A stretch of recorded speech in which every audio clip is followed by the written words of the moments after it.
Hi friends, காரமடையில் Kannarpalayam ரோட்டில் HDFC bank ஆப்போசிட்டில் இருக்க ஒரு டைப்ரைட்டிங் இன்ஸ்டியூட்டுக்கு வந்திருக்கோம்.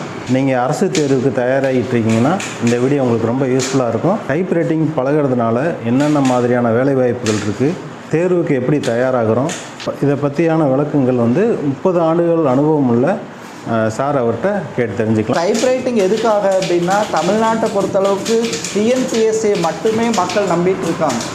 அது மட்டும் இல்லை, சென்ட்ரல் கவர்மெண்ட்டில் ஸ்டாஃப் செலெக்ஷன் கமிஷனில் ஏகப்பட்ட டைப்பிஸ்ட் போஸ்ட்டு வேக்கன்சி இருக்குது. ஆனால் தமிழ்நாட்டு மக்களுக்கு அவேர்னஸ் இல்லாத காரணத்தினால வெறும் டிஎன்பிஎஸ்சி மட்டுமே நம்பிட்டு இருக்காங்க. சரிங்களா? சென்ட்ரல் கவர்மெண்ட்டில் உங்களுக்கு ஸ்டாஃப் செலெக்ஷன் கமிஷனில் ஆயிரக்கணக்கான போஸ்ட் வருஷம் கால்ஃபர் பண்ணுறாங்க. அதில் இங்கிலீஷ் டைப் மட்டும் இருந்தால் போதும். டிஎன்பிஎஸ்சிக்கு தமிழ் இங்கிலீஷ் ரெண்டுமே வேணும். ஆனால் ஸ்டாஃப் செலெக்ஷன் கமிஷனுக்கு இங்கிலீஷ் மட்டும் இருந்தாலே போதும். ஏகப்பட்ட வேக்கன்சிஸ் இருக்குது. டிஎன்பிஎஸ்சிக்கு போகலாம், ஸ்டாஃப் செலெக்ஷன் கமிஷன் போகலாம், ரயில்வே ரெக்ரூட்மெண்ட் போடலாம், பேங்க்கு போகலாம், எல்லாத்துலேயுமே ஜூனியர் அசிஸ்டன்ட் போஸ்ட்டு. இப்போ அதே மாதிரி நிறைய கார்ப்பரேஷன்ஸு, கம்பெனி, லிமிடெட் கம்பெனிஸில் எல்லாத்துலேயுமே டைப்பிஸ்ட் போஸ்ட் கால்ஃபர் பண்ணுறாங்க. நீங்கள் 8th படிக்கும் போதே டைப்ரைட்டிங்கில் ஜாயின் பண்ணிட்டீங்க அப்படின்னா 10th வர்றதுக்குள்ளேயே டைப்ரைட்டிங்கை முடிச்சிடலாம். தமிழ் இங்கிலீஷ் ரெண்டையும் முடிச்சிடலாம். அதுக்கப்புறம் உங்களுக்கு அந்த எஜுகேஷனல் பர்டன் ஒர்க் அதிகமாயிடும். வணக்கம் சார். வணக்கம் சார், உங்களை பற்றி ஒரு அறிமுகம். என் பேர் ஸ்ரீ ரங்கராஜனுங்க.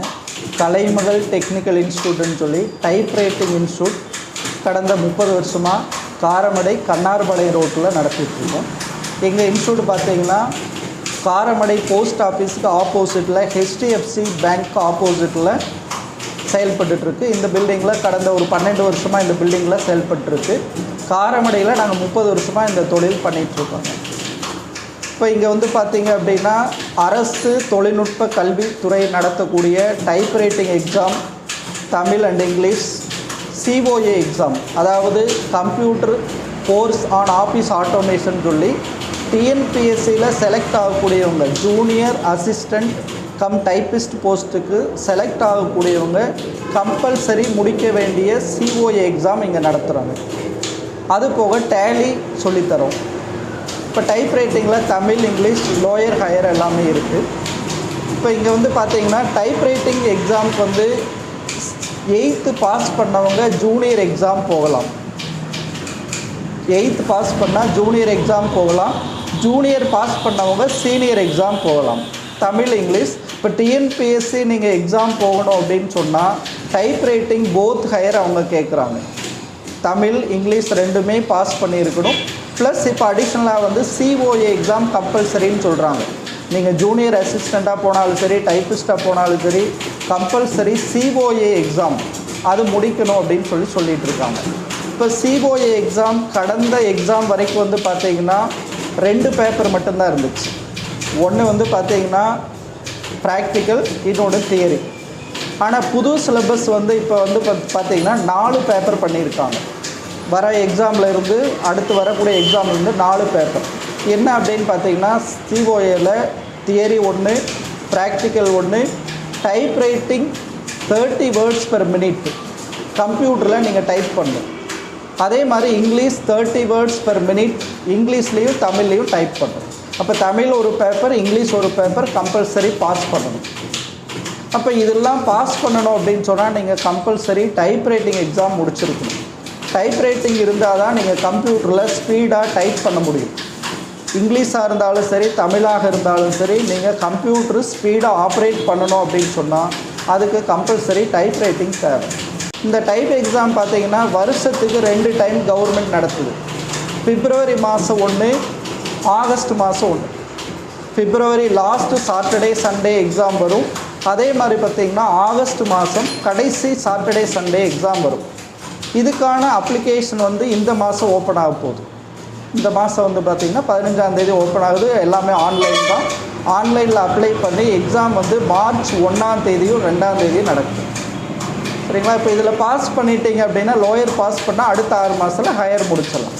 நீங்கள் 8th பாஸ் பண்ண உடனே இந்த கோர்ஸுக்கு ஜாயின் பண்ணிட்டீங்கன்னா 10th வர்றதுக்குள்ளேயே நீங்கள் ஹையர் முடிச்சிடலாம். இப்போ நீங்கள் காலேஜ் போகும்போது கஷ்டப்பட வேண்டிய அவசியம் இருக்காது. இதுக்கான சரியான பருவம் பார்த்திங்கன்னா 8th தான். இப்போ 10th ஸ்பெஷல் கிளாஸ் அது இதுன்னு சொல்லிட்டு உங்களுக்கு அங்கேயே ஸ்கூல்லேயே டைம் சரியாக இருக்கும். அதே மாதிரி 12th வரும்போது எக்ஸ்ட்ரா பேர்டன் இருக்கும். ஆனால் 8th 9th போது உங்களுக்கு கொஞ்சம் ஃப்ரீயாக இருக்கும்.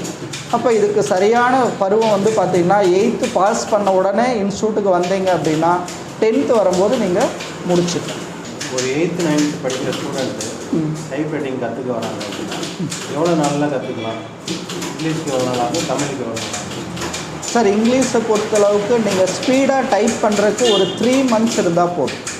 எக்ஸாம் போகணுன்னா தான் நீங்கள் 6 month வரணும். அதுக்கப்புறம் அவங்க செகண்ட் பேப்பரு அந்த மெனுஸ்கிரிப்ட் எல்லாமே சொல்லி தரும்போது அந்த 3 months எக்ஸாம் ப்ரிப்ரேஷனுக்கு வருங்க. வெறும் ஸ்பீடு மட்டும் வந்தால் போதும், எனக்கு ஃபாஸ்ட்டாக டைப் பண்ண தெரியணுன்னா இங்கிலீஷ் வந்து 3 months வந்தால் போதும், நல்லா ஃபாஸ்ட்டாக ஒர்க் பண்ண முடியும். அதே மாதிரி தமிழ் ஒரு 5 months வேணும். ஏன்னா 5 monthsன்றது தமிழில் வந்து உங்களுக்கு ஃபிங்கரிங்கில் எக்ஸசைஸ் ஜாஸ்தி இருக்கும், எழுத்துக்கள் ஜாஸ்தி, ஒரே கீழே 2 எழுத்து இருக்கும். அதனால் ஒரு 2 months எக்ஸ்ட்ரா. என்னதான் கம்ப்யூட்டர் கீபோர்டு வந்தாலும் டைப் ரைட்டிங்கோட இம்பார்ட்டன்ஸ் எப்படி இருக்குது? எப்படி? அதான் சார், எல்லாமே இந்த டைப் ரைட்டிங் கீபோர்டும் கம்ப்யூட்டர் கீபோர்டும் 2 சேம் மெத்தடில் தான் இருக்குது. அந்த அரேஞ்ச்மெண்ட் வந்து 2 ஒன்று தான். இப்போ நீங்கள் இதில் பழகிட்டீங்க அப்படின்னா அதில் அடிக்கும்போது ரொம்ப ஃபாஸ்ட்டாக அடிக்க முடியும். இல்லை அப்படின்னா அவங்க பார்த்தீங்கன்னா இப்போ நம்ம ரயில்வே ஸ்டேஷன்லேயோ அல்லது பேங்க்லேயோ போனீங்கன்னா ஒரு டிடி எடுக்கணும், ஒரு டிக்கெட் எடுக்கணும்னா அவங்க 2 விரலை தான் ஆப்ரேட் பண்ணுவாங்க கீபோர்டை. இப்போ 2 பேர் பண்ணுற வேலைக்கும் 10 பேர் பண்ணுற வேலைக்கும் வித்தியாசம் இருக்குது இல்லைங்களா? ஒரு வேலையை 10 பேர் பண்ணுறாங்கன்னா சீக்கிரம் முடிக்கலாம், 2 பேர் பண்ணாங்கன்னா ஒரு நாளே ஆகும். அதே தான், சேம் ப்ரொசீஜர் தான். இதோட கான்டாக்ட் நம்பர் 9865672133. நம்மக்கிட்ட வர ஸ்டூடெண்ட்ஸை எப்படி ட்ரைன் பண்ணுறீங்க? ஒரு ஓனராக நீங்கள் இருந்து பண்ணுறீங்க, அது நிறைய இடத்துல பார்க்க முடியாது. சரி, அவங்களாம் வந்து டைப் பண்ணிக்கிட்டு அவங்களாம் ப்ரிப்பேர் ஆகிட்டு போயிடுவாங்க. ஆனால் நீங்கள் எப்படி ட்ரெயின் பண்ணுறீங்க? இல்லை, அவங்களே ப்ரிப்பேர் ஆக முடியாதுங்க. இங்கே வந்து ஃபிங்கரிங் வந்து கரெக்டாக சொல்லித்தரணும் ஒன்று. அதே மாதிரி செகண்ட் பேப்பரில் நிறைய விஷயங்கள் இருக்குங்க. செகண்ட் பேப்பரில் வந்து உங்களுக்கு வந்து கவர்மெண்ட் ஆர்டர் இருக்குது, பிஸ்னஸ் லெட்டர் இருக்குது, ஸ்டேட்மெண்ட் இருக்குது. அது எல்லாமே அவங்களாம் அடிக்க முடியாது, கண்டிப்பாக ஒரு ஆசிரியர் வந்து சொல்லி கொடுத்தா தான் பண்ண முடியும். இப்போ இங்கே வர்றவங்களுக்கு வந்து நாங்கள் முதல் ஃபிங்கரிங் சொல்லி தருவோம், அதுக்கு தனியாக ஃபிங்கரிங் புக் இருக்குது. இது வந்து பார்த்தீங்க அப்படின்னா ஒவ்வொரு லெட்டர்ஸுக்கும் என்ன ஃபிங்கர் யூஸ் பண்ணணும் அப்படின்றது இந்த புக்கில் இருந்து அவங்களுக்கு சொல்லி தருவாங்க. அது ஒவ்வொரு எக்ஸசைஸ் வைஸாக டெய்லி நாங்கள் சொல்லி கொடுப்போம். என்ன ஏஜ் குரூப் படிக்கணும்? அதாங்க 8th பாஸ் பண்ணியிருந்தால் eligible for government appearing exam, government exam. இப்போ கொஞ்சம் எனக்கு வந்து ஒர்க் பண்ணிக்கிட்டு இருக்கேன், ஃபிங்கரிங் வந்தால் போதும், அந்த மாதிரி பண்ணலாம். நிறைய 50 வயசு ஆனவங்க கூட வந்து படிக்கிறாங்க. கீபோர்டை ஃபாஸ்ட்டாக வேணும் அப்படிங்கும்போது அவங்க கூட வந்து ப்ராக்டிஸ் எடுத்துக்கிறாங்க. இதுக்கு வயசெல்லாம் ஒன்றும் பிரச்சனை இல்லை, 8th பாஸ் பண்ணால் போதும்.